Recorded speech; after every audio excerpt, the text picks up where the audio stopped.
Greetings, everybody. Tonight's episode number 166 is a repeat encore performance. That means the phone lines are closed. We are not live, so don't call in because there's nobody here to answer the phone. We are going to be back next week with a new live show. So until then, enjoy a repeat performance of our interview with Karlyle Tomms.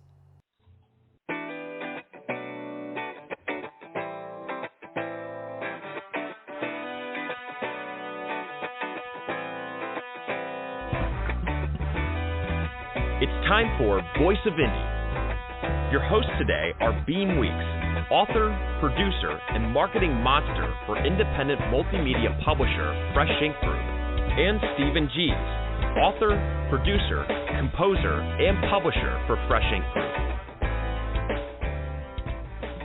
Happy Wednesday, everybody. Welcome to another episode of the Voice of Indie podcast. I'm your host, Beem Weeks, and this is show number 134. And with me is Mr. Stephen Gies. How you doing tonight, Stephen? I'm doing fine. It's been beautiful weather here. Everything's in bloom. I like this time of year. Yeah. 134 episodes. Wow. I mean, we are building up quite an archive there. Now, you're talking nice weather. We're in the middle of a ice storm right now. It's been raining and freezing rain all day long, and it's supposed to start snowing here before too long. And this is February in Michigan, not February in Alabama. Yeah. So we've got a new book out. This is the second edition, originally published in 2012, the second edition of Outshine, an Ovarian Cancer Memoir by Karen Ingalls. And it's in pre-sale now. She's got a couple of big events coming up in the next couple of weeks, so we're excited about that. She uses the proceeds from this book to help fund cancer research. That's Outshine, an Ovarian Cancer Memoir by Karen Ingalls, second edition. Yeah, and also you can, this is still in pre-order redemption, A Father's Fatal Decision. It's still in pre-order, but you can, if you order it from Amazon, you'll get it. And this is by Gwen M. Plano. She was our guest last week. This is a family psychological thriller, mystery, and with some Christian elements in it. And get out there and get your copy. Gwen is an exceptional writer. And listeners, if you want to join tonight's show and you want to participate, you want to call or throw a comment out on Twitter, here's how you do that. Call 516-453-9902 right now with your questions or comments for tonight's guest. Or post a note on Twitter with hashtag Fresh Ink Group in the body of the tweet, and we'll read it on air. That's 516-453-9902 or hashtag Fresh Ink Group on Twitter. Yeah. All right. We've got another book in pre-sale right now, The Calling Dream by Karlyle Tomms, who happens to be tonight's guest. The Calling Dream, this was originally published many years ago, and he's completely updated it, revised it, beefed it up, added some bedazzling, some sparkles, a little bit of flashing lights, and we've got a new edition out, The Calling Dream by Karlyle Tomms, and we'll be talking about that tonight. Yeah, also out right now is the fourth installment of the Mac McDowell Mission series by Robert G. Williscroft. This is Operation Whiteout. It is available. Get over and get it. Grab a copy. These are some excellent books. These are high adventure, and if you like military thrillers and Cold War thrillers, this is right up your alley. So get over to Amazon or wherever you buy your books and grab a copy in hardcover, in softcover, in ebook. It's all out there, so get over there.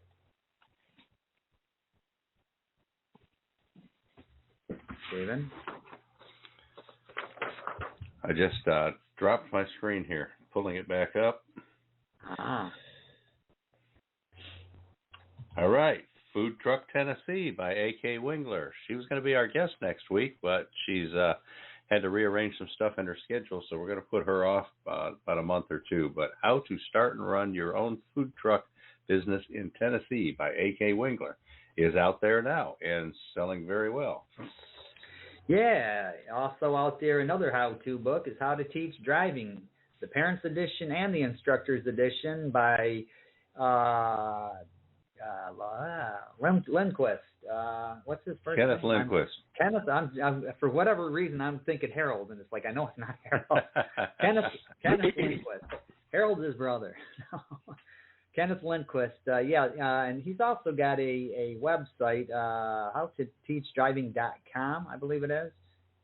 So get over there and check that out. And these books are cool. They if you've got a teenager that you want to teach how to drive before they take driver's education, these books are perfect for that. If you want to become a driving instructor, that's what the instructor's edition is for. So go find that over there on Amazon or wherever you buy books. Also, if you want to know about these books or other books that are coming out, you want to know all things Fresh Ink Group, we have a newsletter, and we would like to invite you to subscribe to said newsletter. And here's how you can go about doing that. Stay on top of these podcasts and all things Fresh Ink Group with our weekly digital newsletter, new releases, videos, stories, excerpts, interviews, and more. Sign up now on the homepage of FreshInkGroup.com and be the one who knows what's what. What? All right. Yeah. It's official. So let's take a look at what's happening with the print sales at Fresh Ink Group this week. We've only got 3 books in the top 5 because hardcovers are selling like soft covers. Interesting, when I put this together a couple of days ago, the top 2 slots were held by one book, but that has been knocked out of its slot as of half hour ago. So let's start with the list. Number 1 and number 2, with only 1 copy difference between the hardcover and the softcover sales, is Redemption, A Father's Fatal Decision by Gwen M. Plano, up until about a half hour ago. Through most of the week, the middle slot, number 3, was held by Submariner by Jerry Pate, and that has now jumped up to the number 1 slot and pushed Redemption down into the number 2 and 3 slots. So, as of right now, Submariner is in number 1, Redemption number 2, Redemption number 3, and then in the 4 and 5 slots, selling precisely the same number of hardcovers as softcovers, is The Calling Dream by Karlyle Tomms. That's tonight's guest. That's one of the books we'll be talking about tonight, and it's in the number 4 and 5 slots this week. Also, we've got a noteworthy thing. Outshine, an ovarian cancer memoir, hit Amazon number 1 bestseller status this week for about 4 or 5 days there. So congratulations, Karen Ingalls. You've got a number 1 Amazon bestseller. Congratulations to Karen. Yeah, listeners, here's something interesting. We do audiobooks. We produce them, we sell them, and did you know we've got an audiobooks page at FreshInkGroup.com. Go over to FreshInkGroup.com and click on the audiobooks page, and you'll see all the audiobooks that we currently offer, and we're going to have another one added to it before too long, Whiteout, Operation Whiteout by Robert G. Williscroft. That's nearly finished. I've got another week or so worth of stuff to do on it, and that'll be done. So keep an eye out for that. And if you've ever missed an episode, you got a favorite episode, you just tuning in for the first time and you want to see what this show is all about, dig into our archives. We've got a whole bunch of episodes, as I said at the start of this one. This is number 134, and we got a whole pile of them sitting over here on these archives, and here's how you can find those.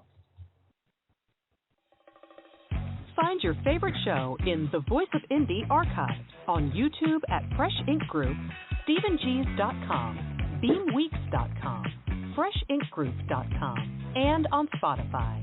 And now you can listen on iHeartRadio, Google Podcasts, and tune in. Just search The Voice of Indie, all one word. Yeah, all right. So let's play a commercial before we introduce today's guest. All righty. This is going to be the updated Outshine commercial. When Karen Ingalls was diagnosed with stage 2C ovarian cancer, she realized how little she knew about what was once called the silent killer. As Ingalls began to educate herself, she felt overwhelmed by the prevalent negativity of cancer. Lost in the information about drugs, side effects, and statistics, Ingalls redirected her energy to focus on the equally overwhelming blessings of life, learning to rejoice in each day and find peace in spirituality. In this memoir, Karen is a calming presence and positive companion, offering a refreshing perspective of hope with the knowledge that the beauty of the soul, the real me and the real you, outshines the effects of cancer, chemotherapy, and radiation. Proudly published by Fresh Ink Group in jacketed hardcover, softcover, and all ebook editions, the new second edition of Outshine, an ovarian cancer memoir, is a story of survival, a reminder that disease is not an absolute, but a challenge to overcome. All right. A reminder video that for that. it's available. Yeah. All right. So let's introduce tonight's guest. Karlyle Tomms is a writer who grew up in rural Ozarks poverty. He completed his master's degree in 1981. He has written for different different regional magazines and newspapers over the years, and has often been selected to speak at both professional and non-professional events, as well as radio talk shows. However, he had never published fiction until completing his first novel in 2014. His general method for fiction has been to define a character and allow that character to tell his or her own story from first-person perspective, as though the character is writing an autobiography. Through his characters, he explores the psychology of the human condition as well as the various elements and entanglements of personalities. His novels incorporate the social and historical influences surrounding the lifetimes of his characters and are stories of overcoming social, emotional, and spiritual challenges. And with that, welcome to the show, Karlyle Tomms. Well, thank you. Thank you. Happy to be here again. Yeah, again. Cool. Now, the last time you were here, you were still working. I understand you've retired since then? Yeah, I quit my day job so I can just devote myself to writing and promoting my writing and doing all of that stuff to try to make this what I call my retirement career. Cool. Hmm. So are you in Texas now, or are you still in the Ozarks? No, I'm in Texas. I've been in Texas for almost 8 years.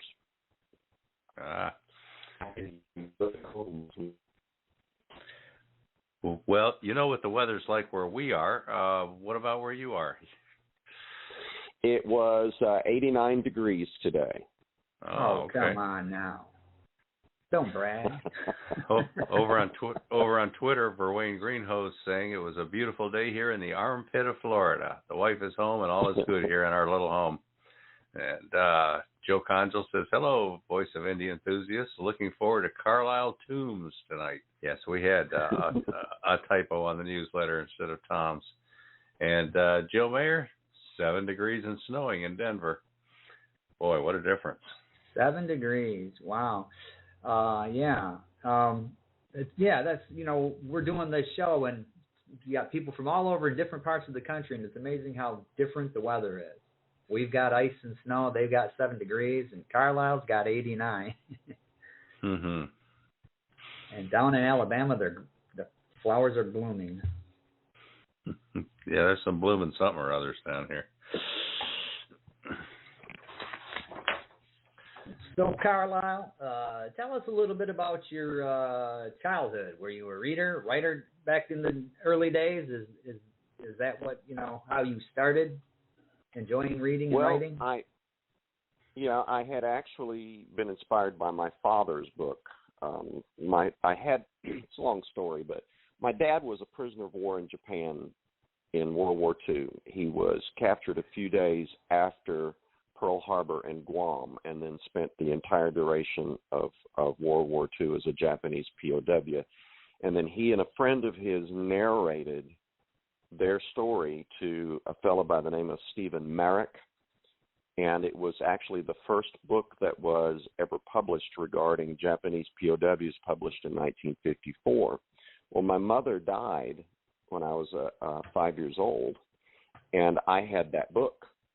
And that was my link to my dad, because I didn't meet my dad until I was 18, but I had that book, and I knew that my dad had told this story, and that was one of my first inspirations. And then in the 6th grade, I got to play Bob Cratchit in Scrooge. And then after that, I decided I wanted to be a playwright. So I wrote my first play in the 6th grade. It was an environmental ditty called "Who Ate the Tree." I have no idea whatever happened to it. Who ate the tree? So what was that about?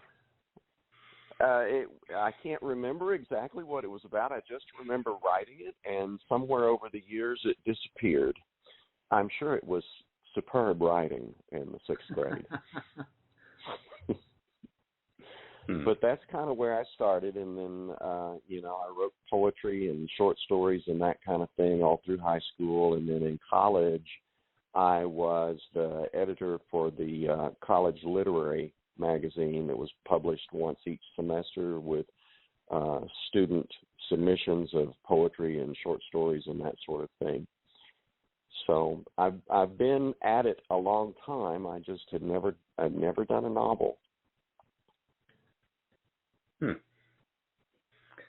What did you find different about doing a novel? Well, I'd tried for years and years and years to write novels, and I had ideas.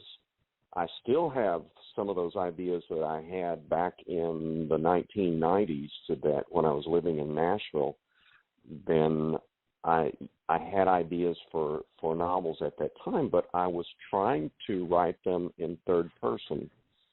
And I could get 4, maybe 5 chapters in, and it would just stop. I couldn't do it. And then I sort of discovered by accident the style that I use now, where I allow the protagonist to just tell his or her story. And when I do that, it just seems to work. And I've gotten through 2 novels, halfway through the 3rd at this point. Oh. So, what sort of education do you have? College? Just high school? Obviously, I believe we've spoken about this before. There's some college in there and whatnot, but I got a bachelor's degree at Lyon. I got a bachelor's degree at Lyon College in Batesville, Arkansas, and then got my master's at the University of Arkansas at Little Rock in 1981. Slacker.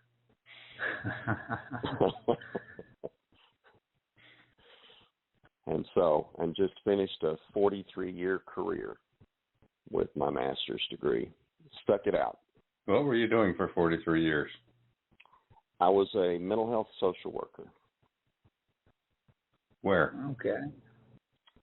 Well, in various places. I was worked for the addictions treatment unit for Baptist Hospital in Nashville. I worked for Arkansas State Hospital, Tennessee State Hospital. I was in private practice for 7 years. I worked for Ozarks Medical Center, and I also worked for the VA. Now, does your work history, does any of that ever inspire or influence your writing and fiction? Yeah, absolutely it does. I would absolutely under no circumstances ever write anything about anyone that I've ever had in therapy. I would just simply never, ever do that. But what I do is the stories are created and they just come from people who are struggling. It's like in The Calling Dream, this is a televangelist who is struggling with sexual addiction and his conflicts between his religious beliefs and the fact that he can't seem to control himself. And so he's around seducing all of these women and fighting with himself over that whole issue because of how he was raised. In Confessions from the Pumpkin Patch, then this is a relationship with this a girl who's mother is extremely controlling and her father is an alcoholic, and she grows up rebelling against her mother and trying to protect her father. And then when she gets away, goes to college and gets out of the house, then she begins to discover things are not what she always thought, and that maybe her own family is not what she always thought. So, yeah, it's connected, and I'm an advocate. I'm an advocate for the Addictions Recovery Program and an advocate for trauma survivors and mental health, people with mental health issues. I'm an advocate for that. And I'm also an advocate for the LGBTQ community and just people who are marginalized. That's one of the things that I want to, maybe as my target audience, would be people who are marginalized. I've said that what I want to do is to teach people who've never experienced trauma and marginalization that people who do experience are human beings as well, and teach people who have experienced marginalization and trauma that they can heal. And I kind of do that through fiction versus writing self-help kind of stuff, because the characters go through the process of healing. Okay. Yeah, I'm going to try to get some more people to tune in. I'm going to share this link, as we had a bad link sent out this morning. So, Stephen, you can take the next question, and I will get this sent out. Why don't you go ahead and roll a commercial? I can do that. Yeah, hit Story Empire and Food Truck.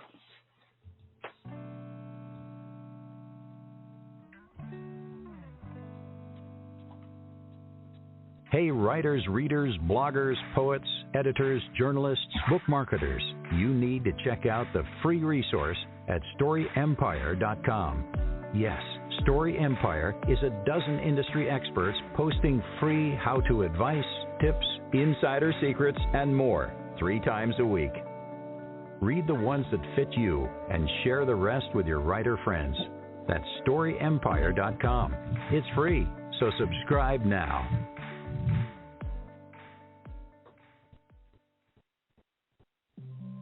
With good jobs so hard to find, especially in rapidly expanding Tennessee, owning your own food truck could be the best option. It's the least expensive startup, and you can be fully operational in mere months.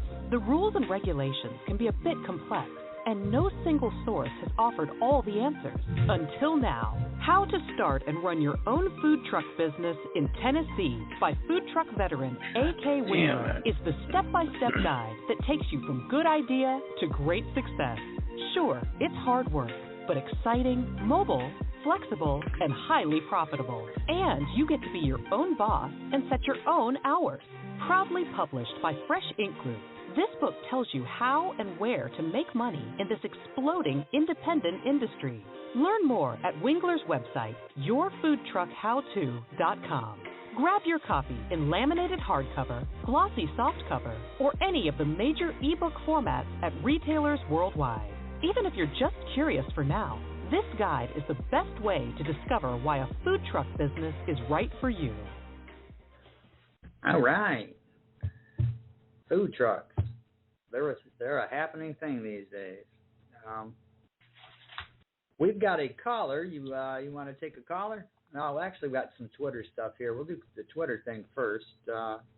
Stephen, you want to take Twitter? I'm hearing 3 different. Huh? All right. I think he's having some problems over there. I'm hearing the podcast 3 times. You're hearing the That's podcast strange. 3 times. Well, yes. I'm only hearing it once. Stopped. You got something? You got it opened up on another page? Nope. All right. All right. Well, I will go ahead and take these questions because it's the same question from Robert G. Williscroft and Joe Congill And Robert says, are you a plotter or a pantser? And Joe Conjo says, hi, Karlyle. After reading your bio and seeing that you let the characters tell the story, it begs me to ask if you are more of a pantser than a plotter. So do you outline these stories, or do you just sit down and start writing? What I do is I sit down and start writing. It's almost like channeling. And so far that's worked, where I just allow them to tell the story. Now, what I do is when I finish a chapter, I go back through that chapter and review it and see maybe this could be said differently, or maybe I just need to take that out. I have had the experience where I'd write 2 or 3 chapters, back up, take those chapters out, and start again. But the characters seem to know their story, and they seem to know the sequence of it, and it just seems to flow together.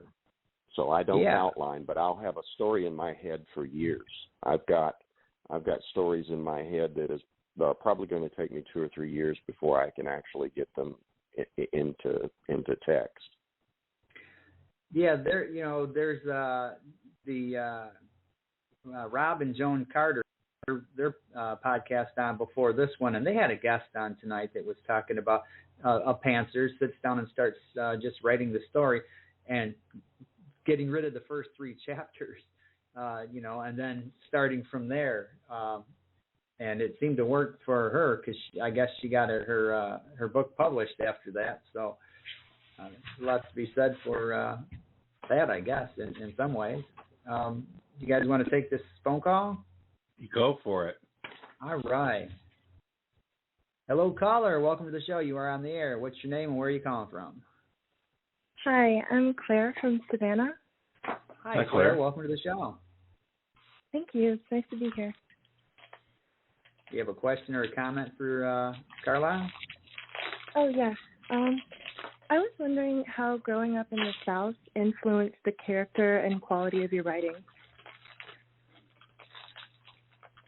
Well, I think this book in particular is, in many ways, is my story, because I visualized the farm that I grew up on as I wrote the story. This is a kid from the backwoods of Arkansas. I was a kid from the backwoods of Arkansas. This is a kid who grew up, I grew up with barely electric, and you had to screw the light bulb into the ceiling to turn it on or off and unscrew it. There was no switch. Various other kinds of things that I grew up with, no running water, going out behind the smokehouse because we didn't have an outhouse. And so that's old school. This kid, old school, this kid in the story grows up very much in that same way that I grew up, and with the same kind of influences. I had a very, very close, loving relationship with my grandmother, and the character in the story has a close, loving relationship with his mother. And his father is abusive. And so I had that experience as a child as well, where I was abused by a couple of men in the family. And so in many ways, this is my story. But fortunately, I was never a sex addict, thank goodness. But I did struggle with growing up in a fundamentalist church and with being gay. I struggled with that. And so there are a lot of similarities here, and definitely a lot of influences. You write what you know, and that's what I've done. Say that. Well, you've done it. Go ahead, Claire. Sorry, I was just going to say that he's done it very well. Yes, no doubt. And I was going to ask, would you say that your story here is kind of somewhat semi-autobiographical? Semi, yes. I've noticed that more and more. I don't think I initially realized that, but I've noticed it more and more. I mean, I did draw upon my childhood. The protagonist is a heterosexual, and he seduces women and fights with himself over the conflicts between his fundamentalist upbringing and what he's doing. He cheats on his wife. He hides it from the church. He hides it from his TV audience. He pretends to be one thing when he's really another. And, I grew up gay in the Ozarks in the 1960s. I was 14 years old when Stonewall happened. And I grew up pretending, like a lot of people who are gay do. They grow up pretending that they're straight. They grow up pretending that there's something else. I grew up doing that. So I think what I did is I sort of compared the two in that respect, compared that experience. Okay. But the dreams haunt him from childhood. The dreams, the redheaded woman seduces him. She calls him to be a televangelist. She becomes his nightmare eventually. And until he can discern what it is she's trying to tell him, he's not going to have peace. So did the people at the Fundamentalist Church know that you were gay at that point? Were you out when you were young? No. I was not. No. Okay. No, but you're in the backwoods of Arkansas. The largest city in our county was 2,000 people. And so, and back in the 1960s, this is referenced in the book as well. The preacher who baptized me did a sermon in which he said the sin of homosexuality is worse than the sin of murder. Wow. And so I'm certainly not going to talk about that if they think that I'm worse than a murderer. I might consider suicide. Kind of been there, done that on that whole trauma issue that I treated for 43 years. Been there, done that. And and if I tell anybody, would they want to kill me? Would it be like a Matthew Shepard kind of thing? So no, absolutely not. I never told a soul until I was well into my adult years. Could you see somebody else who had come out or had, suffered from the backlash from the community? No, never. As far as I knew, I was the only one. I bet you weren't. I bet I wasn't either, but, there was one guy that I knew in college who I found out he was gay long after we graduated. But, yeah, it's a similar struggle, because it's a struggle between the concept of sin and how human beings really are. Yeah, human beings are complicated. There's no, this is what you are, and it's the prototype of being the human. I mean, people are complicated. That's what makes us unique. Yeah. Now, my grandparents were from Mark Tree, Arkansas, way up in the hills. And I remember I visited there before, and it was kind of, backwoodsy and rednecky, and, it was a different world, completely a different world from what I was used to. Mark Tree it's not far from where I place the protagonist. I have him growing up in Ravenden, and Pocahontas and Jonesboro are the nearest cities. And so Mark Tree is not far from Jonesboro. That's all in that same region there on the east side of Arkansas, over near the Mississippi River. It's where, along where Ravenden is, that's where the Ozarks mountains become hills, and they flow down into the Arkansas Delta. And the Delta is down around West Memphis, and, that's rice-growing country, and down there, cotton-growing country. Primarily, I think a lot of, Riceland Rice is out of Arkansas, and I think they were headquartered initially in Jonesboro, and they produce a third of all the rice consumed in the United States. Wow. That's a lot of rice. That's a lot of rice. Now, Claire has dropped off, so thank you for calling in, Claire, if you're still listening. Thanks, Claire. I appreciate that. And you can call back if you got another question. Yeah, you can call back. You didn't have to hang up, but yeah. Over on Twitter, Joe Conjo, he's got another question for you. He says, "Hi, Karlyle. Do you think you will ever write genre fiction and maybe write a series?" Write a what?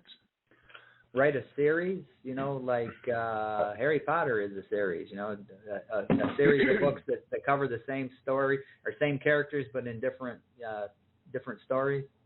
The first part is category fiction, like a science fiction or romance or something like that. Yeah, I do have ideas. I have an idea for a horror film, and I have had ideas for sci-fi, but I don't think I know, especially sci-fi, and as fast as technology is moving, I couldn't keep up with it. I would have to write a sci-fi from the 1950s and kind of hope that it took the mark. Yeah. I mean, I've got ideas for those kinds of things, but the Harry Potter thing is sort of like it took those children through the progress as they grew up and that sort of thing. J.K. Rowling was just absolutely brilliant to do that.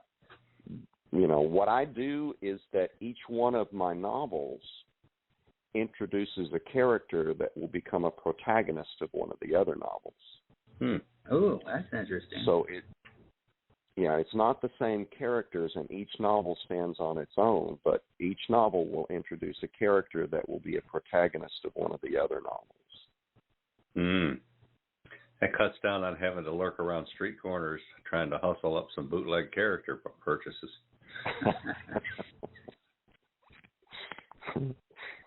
Yeah, it just it kind of works that way.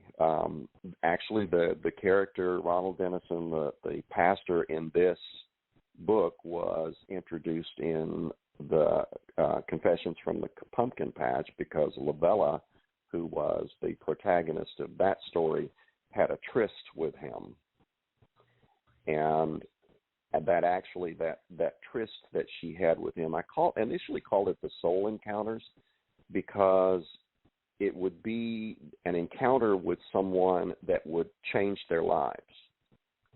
And so in that particular scene, which is actually in both books, it's in her book from her perspective of what that experience was, and it's in his book from his perspective of what that experience was, but it's one of those turning point experiences. And I think, a lot of times people have those turning point experiences. It might be somebody that you meet at a party and you have a conversation, and out of that conversation you go, oh man, you know what?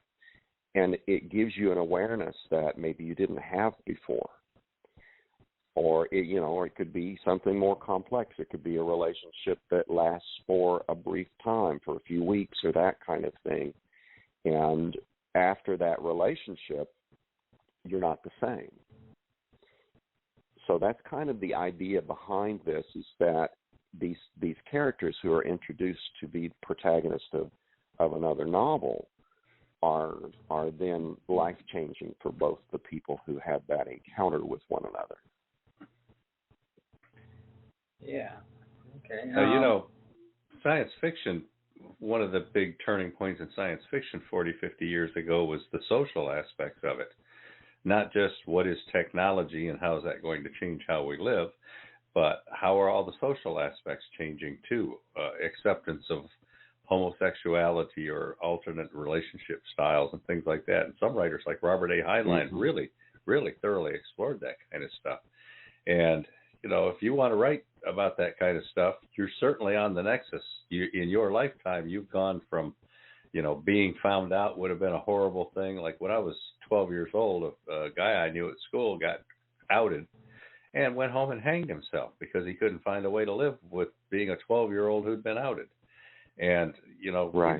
when you look at what's happened over our lifetime from that to, you have a husband now. You've seen the changes. You've seen and felt the changes and the ramifications of those changes. That'd be an interesting thing to incorporate into a story. Yeah. And, well, actually, the soul encounter that occurs, one of the soul encounters that occurs in this book is an encounter with a transgender child and whose mother was murdered. And that child then becomes the protagonist of the next novel, the third novel that I'm currently working on. Yeah, we've heard about your system. Well, you know, the thing and, with... you know, in terms of technology, my grandmother in 1995, she was like 86 years old and 85 years old and somewhere in there. And she told me a story that when she was a little girl, and this would have been around the 1919s, somewhere in there, that she was in the yard playing, and this is in the backwoods of Arkansas. She was in the yard playing, and a plane flew over. And when the plane flew over, she had never heard of nor ever seen an airplane, and it terrified her. She went running into the house because she was terrified of the plane. It would have had to have been less than 20 years after the invention of the airplane, so it must have been one of those barnstormers that made a lot of noise and that sort of thing. And then I sat there and I looked at all the things that either had been created or improved on in her lifetime, the telephone, the television, the microwave, the airplane, et cetera, and named all those things off. I said, "You've seen a lot in your 85 years." And she said, "I ain't seen nothing compared to what you're going to see." Oh, yeah. And in just 20 years, you got the world in your pocket with a cell phone. Yeah. You know, you were talking about the technology just advancing so much, so writing science fiction might not be the thing. But the thing with being a writer and writing science fiction is you can set it so far into the future that, you know, your people, your characters, your world can be anything you want it to be. So it doesn't necessarily have to be based on technology today or in where it's going. You can advance it being a writer. I think of the writer Roddenberry for Star Trek. I mean, look at the stuff that he wrote about on that show that kind of come to pass in the real world we're living now. You know, none of that stuff was around back in the 60s when he was writing that show. I have had a little bit of a tendency to predict things, like I predicted like 30 years ago that the time would come when you wouldn't turn the TV on at 8 o'clock on Tuesday night to catch your program. You would be able to just go in and watch your program anytime that you wanted and have that program direct to your TV. Well, streaming, we're there. There you go. Yeah, we're there. Yeah. So there was this, somebody just shared this. I've seen it a couple of times now. They shared it on Instagram. It was an article from the 1960s, like 1963, I believe it was. And this woman had this little small, what was basically a cellular phone. And this was pocket size. And she was saying back in 1963 that she worked at Bell Labs.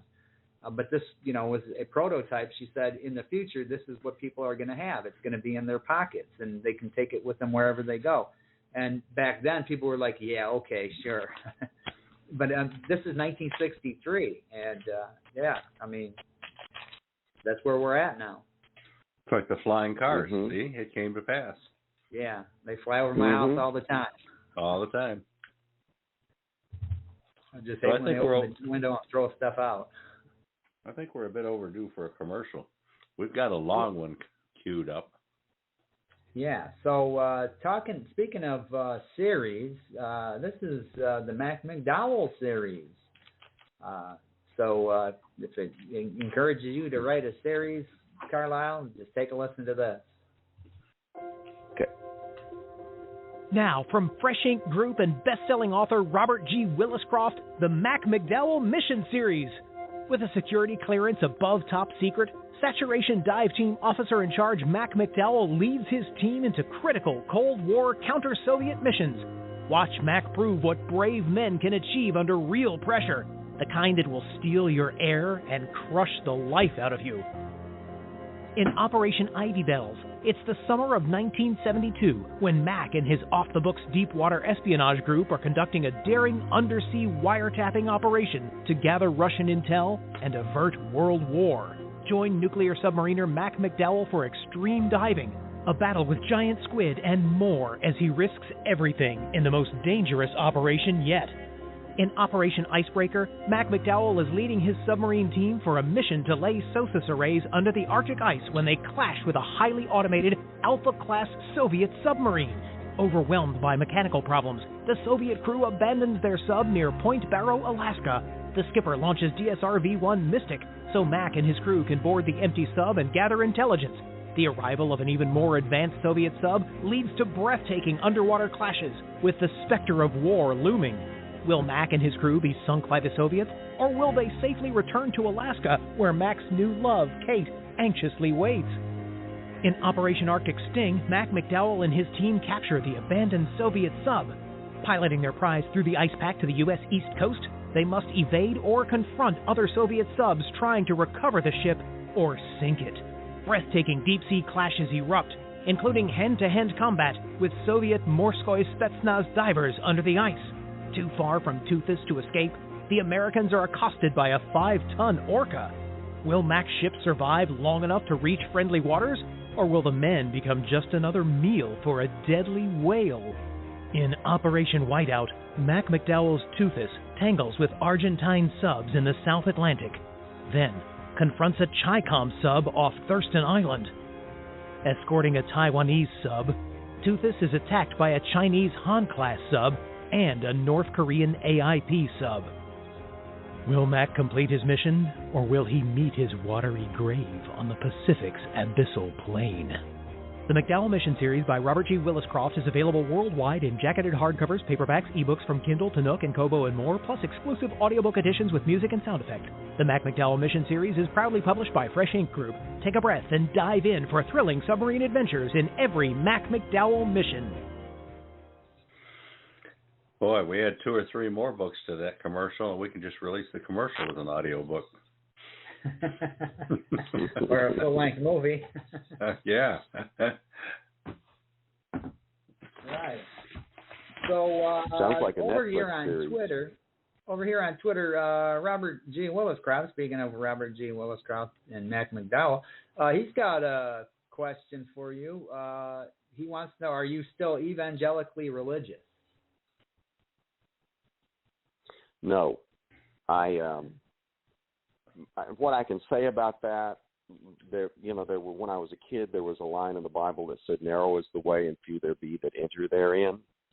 And I came to understand that to mean to me that there are members of every religion who get it, and but most don't.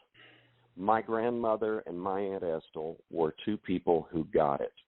They were deeply fundamentalists, but they were loving and kind and caring and excluded no one. They would not ever have denied someone to be who or what they are, and they were fundamentalists. And so there are people who are in fundamentalist religions who come to a spiritual understanding that other people don't. I've said before that the more ego is involved in any religion, the less it ceases to be about spirituality and about God, and the more it becomes about power and manipulation and that kind of thing. Religion is a tool to develop spirituality, and just like a hammer is a tool, you can use a hammer to construct a house, or you can use it as a murder weapon. How you use the tool of religion depends upon the people who are using it, either using it, as a group together, or using it individually. And so, I am a Christian. I remain a Christian. However, I take truth from wherever I find it. And if that truth comes from Muslim tradition, if it comes from Buddhist tradition, or wherever it comes from, what I find is that I was able to take those pieces as I grew up, and all of those times that I was in Bible study and those kinds of things, I was able to take that and come to an awareness of Christianity that is different from many mainstream Christian churches. I hope that answered the question. Yeah, he also, referring back to your books being kind of interconnected with characters carrying over from the previous one, he says, sounds like a series to me. Yeah. Yeah. Earlier I thought you said theory, and I thought, what theory? Theory writing. Series. Yeah, series. Yeah. It Right. is a kind of a series, but it's it's not like most series that I've known of. That was a Beatles song, wasn't it? Theory writer. Yeah. It's being interconnected like that, it's you got, one character carrying over. It's kind of an interesting idea, an interesting concept, I think, having that one character, maybe having that character being the first person point of view in one book, and then in the next book, somebody else is that first person point of view, so you see that same character through different eyes. That's kind of a neat idea there. Yeah. That so, like I said, each character, the soul changing event is in each novel, but you get how you see it versus how they saw it, and people have an interaction, and we interpret from our own belief system. What that interaction meant to us, and then the other person interprets from their belief system what that interaction meant. Oh boy, if we only had a commercial for the Calling Dream that we could play, that would really sum things up a lot. Yeah, here we go. This one is The Calling Dream by Karlyle. In 1945, 10-year-old Ronald Dennison, the son of a backwoods Arkansas preacher, began having profound dreams about religion and a strange red-haired woman. The dreams follow him for decades, with the woman sometimes seducing him, other times calling him to become a televangelist, but eventually berating him for his sins of lust. She holds a secret so dark that he dares never admit it, even to himself. The more famous and wealthier he becomes, the more he struggles with his adultery, his fetish, and his shame, until his torment can no longer be contained. Staggering revelations challenge everything he ever believed. Will truth bring him the peace he always craved? Or will the woman's demands prove more than he can bear? Read the novel The Calling Dream by Karlyle Tomms. Proudly published by Fresh Ink Group in hardcover, softcover, and all e-book formats. The Calling Dream by Karlyle Tomms.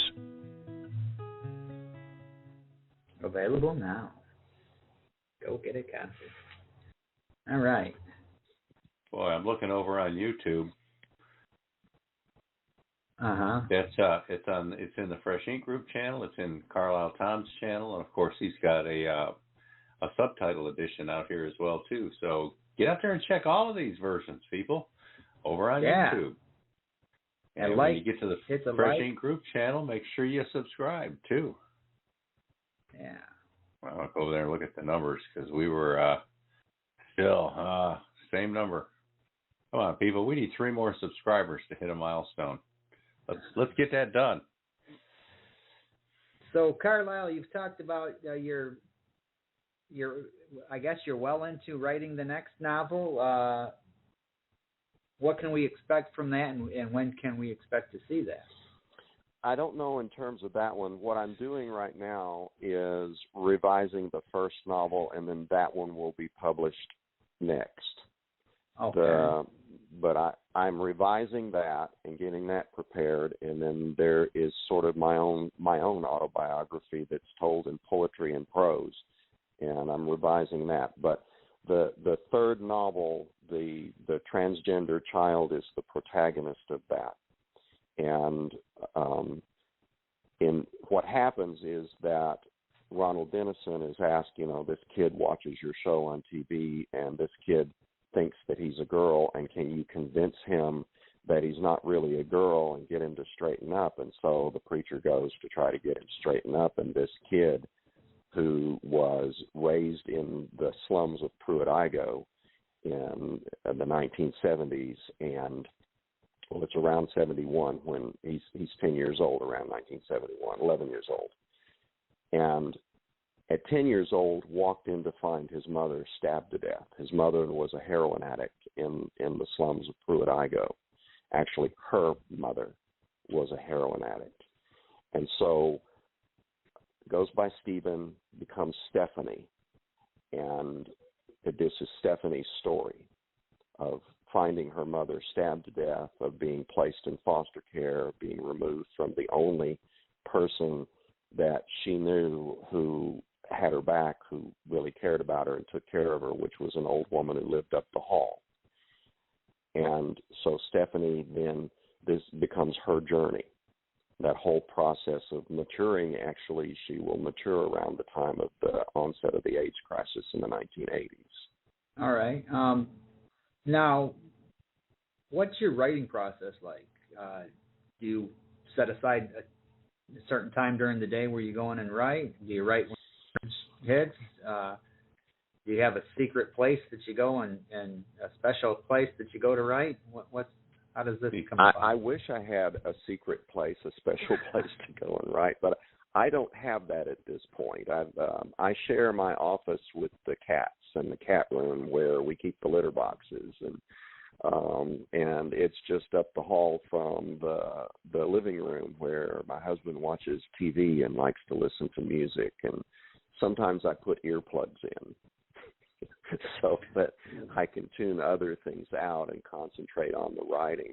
I don't have a specific time or where I go and just work on it.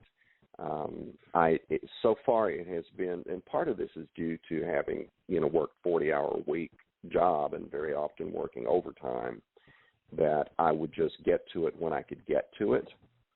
And since I've retired, I'm still kind of doing that, get to it when I can get to it, because I'm trying to promote some other things, get the website revised, and my sister is helping me on revising the website. She's doing a great job on website design. And so I'm kind of doing that. And I think one of the things I probably need to do, what I used to do, is set aside Sunday for a writing day. And I think I need probably set aside 2 or 3 days a week for writing days, at least, if not more, and then work on the other stuff another time, and divide it up. So what I'm hearing is you need quiet when you're writing. You're not one of these writers who crank up the music, or you can just write. With the noises. I need silence. I need quiet. Yeah. If the music is going on, especially if it's vocal music, my mind wants to sing along. Sing along, yeah. and I cannot sing along and concentrate on my writing at the same time. So, I need a quiet place, and hopefully that'll be something when we move, that I can be able to have a place that's set aside for my office I can just go to and close everything out and write. But nice. We're not there yet. Mm-hmm. Nonetheless, I get it done. So this is your first book with Fresh Ink Group, and you were self-publishing before and then made the switch over. Are you happy so far? Think this is going to work out? Yes, I'm very, very happy with it. You guys did a great job with the trailer. You've done a great, it's available in hardcover, which it wasn't before. You've done a great job of promoting it. I'm very, very happy with Fresh Ink. Yes. Well, we like hearing that, definitely. Yeah. Well, and several other people have commented about the quality of the trailer, including people that I know on Stage 32 who are film industry professionals, who have commented that the trailer was good. All right. Just remind them the the budget was $60. and that's a low budget. And you believe it or not, those are stock footage people in there, and they still wanted their own trailers. When do stock footage people get their own trailers? Yeah. But I'm over here looking at YouTube. It's got 138 views so far, and it's a new video, so it's already getting some attention. We appreciate you people out there who make it a point to watch these videos and hit that thumbs up too, and share it, and put money in an envelope and send it to me, whatever it is that moves you. Yeah, Robert G. Williscroft says he's got a little advice. He says, spray Nature's Miracle in the litter boxes daily for no odors. So there's the commercial. Nature's Miracle. Do you know what I actually do is I mix peppermint oil with Febreze, and I don't spray it in the litter boxes, but I spray it around the litter boxes, and I spray it in the sifter and that kind of thing. So I love my cats. I adore my cats, and they're going to stay. How many cats do you have? And they don't bother me too much. At this point, 8. 8? Holy cow, I do like cats. Yeah. Well, the 8th one was a little kitten that was a stray that showed up at the house, and that's also a long story about bringing him in. But, cats have a tendency to find you. If they know you like cats, they'll find you. Yeah. So have you had some interactions with fans so far? Any feedback from people about any of your work that's particularly poignant that you've really enjoyed?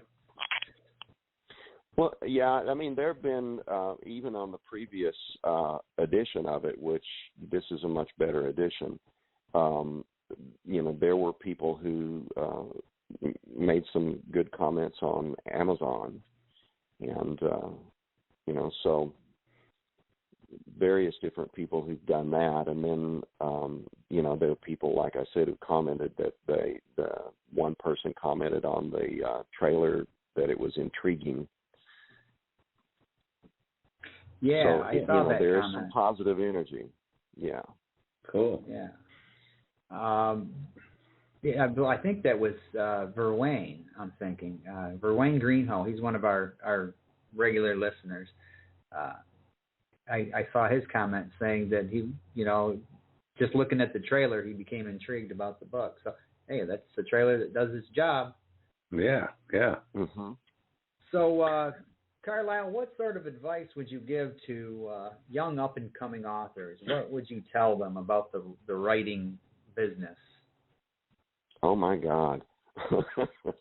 The writing is the easy part, and that's not easy. I like that. The hard part is getting it out there, getting it marketed, and that kind of thing. And, it can take a very, very long time to finish a novel and polish a novel. And, I think it requires a great deal of patience and tenacity. I agree. Definitely. Yeah. So, Karlyle Tomms, how do people find you? If they want to send you a note or follow you, find you on social media? Well, they can find me on Twitter, on Instagram, on LinkedIn. What are your handles? How do they find you? How do they find me? It's at Karlyle_Tomms. Okay. Karlyle_TOMMS. Or my website is KarlyleTomms.com. KarlyleTomms.com. That's easy to remember. Mm-hmm. Cool. All right. You just have to remember to spell it with a K. Yep.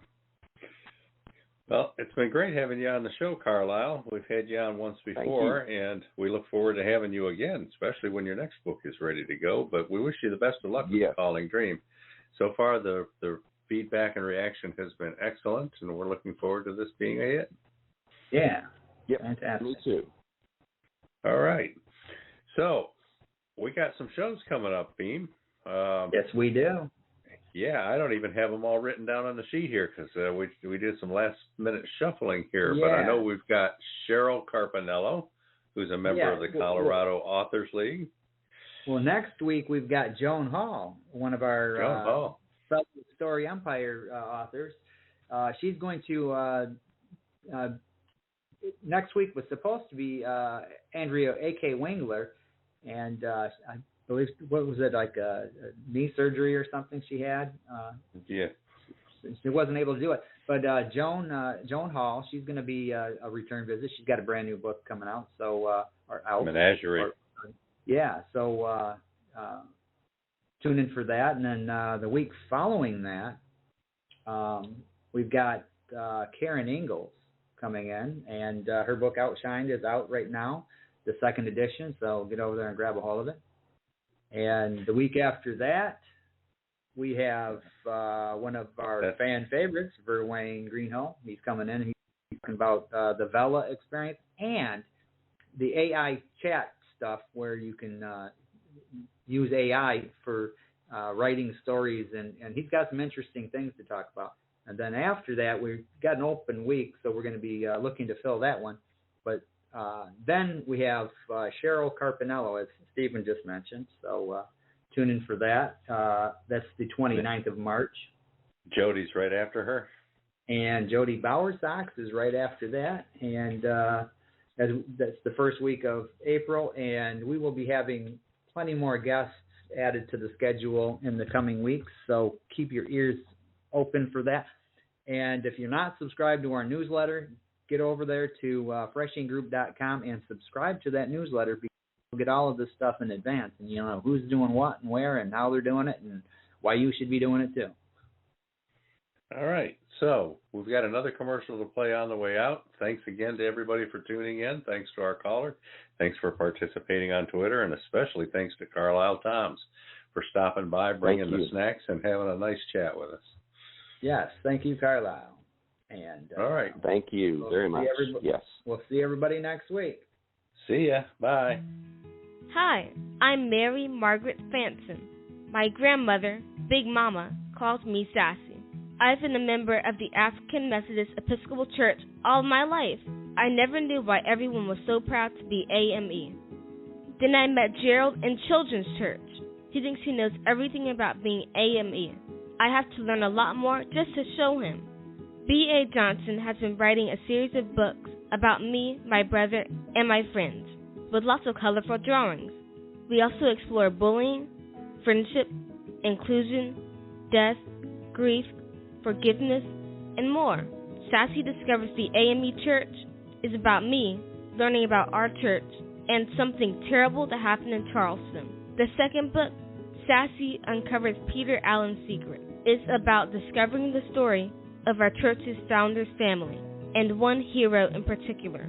These and more Sassy books are published by Fresh Ink Group in laminated hardcover, softcover, and all ebook formats available worldwide. Come on, join me and discover why I can say I'm proud to be AME.